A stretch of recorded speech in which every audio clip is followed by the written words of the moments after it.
Hey guys, so a lot of you might know that the past 6 weeks I've been in summer school, and I was doing summer ensemble at that time, and I got a chance to work with a bunch of people that I normally don't get to work with, um, and I came to realize that a lot of the grad students, some of whom were my friends, didn't have great rehearsal etiquette. And I know I've made this video before, but it's pretty old and it wasn't on the YouTube platform, so I thought I would make it again. So we're going to talk about rehearsal etiquette, not just in rehearsal, but also what you should be doing leading up to rehearsals and things like that, which is part of rehearsal etiquette in my head. So yeah.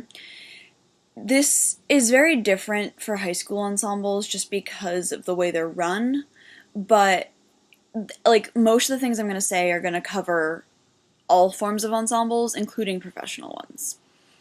So, most schools will allow you to pick up your music at least a week beforehand. That's not necessarily true, and if it's not true for your school or your situation, then you can ignore this.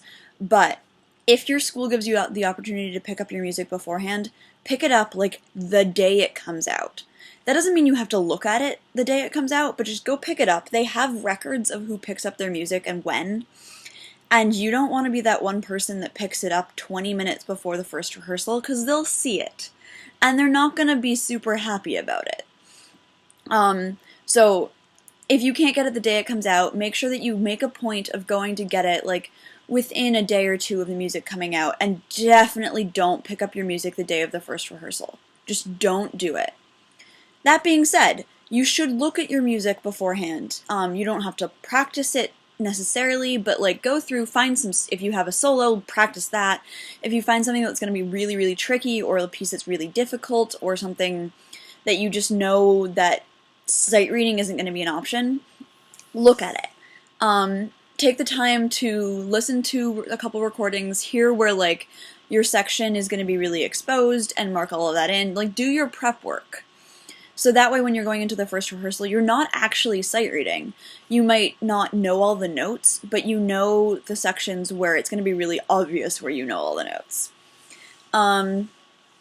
That's going to make you look a lot better in your rehearsal, and it's also going to mean that you get a little bit more leeway in upcoming rehearsals because you've already done the work, you've already done some of the work.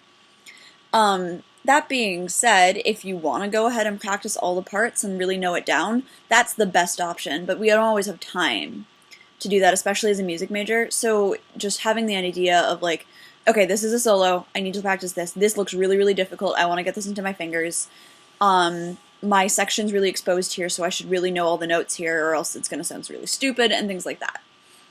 Especially if you are a section leader or an instrument to yourself, like piccolo or E-flat clarinet or something, like you're going to stick out. You really have to be even more prepared. But that being said, you really should just be prepared no matter what, even if you're just going to be in a section, because you don't want to be that one person that drags the section down. So, that's leading up to rehearsals. When rehearsals start. Downbeat is when the rehearsal is listed. That's when the rehearsal starts. That means you should be there, warmed up or warming up, and ready to play at least 10 minutes beforehand. If you have a class beforehand, that's a very different thing, but if you don't have anything before this rehearsal, you should be there 20 to 10 minutes beforehand. You should be on stage or in your seat, warming up and ready to go 10 minutes beforehand. That's a rule of thumb that most band members will live by, and it's even more so in orchestra. Don't show up right as they're tuning, and always have your music. Just always have your music and always have a pencil, which is really standard, I know, but sometimes it needs to be said.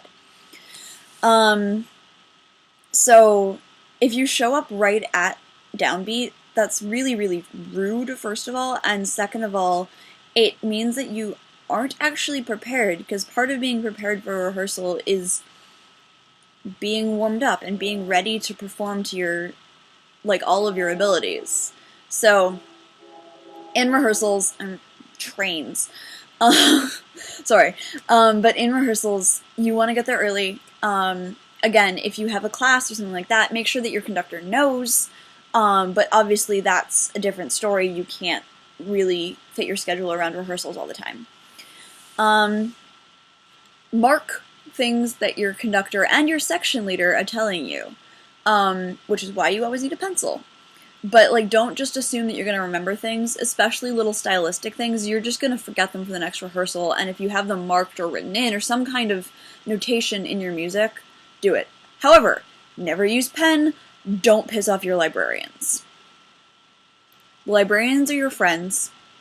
You don't want to piss them off. Don't ruin your music. Also, don't lose your music. Also, bring your music to rehearsal. And then a few, like, little section things. If you are not principal, you don't get to play the solos unless your principal asks you to.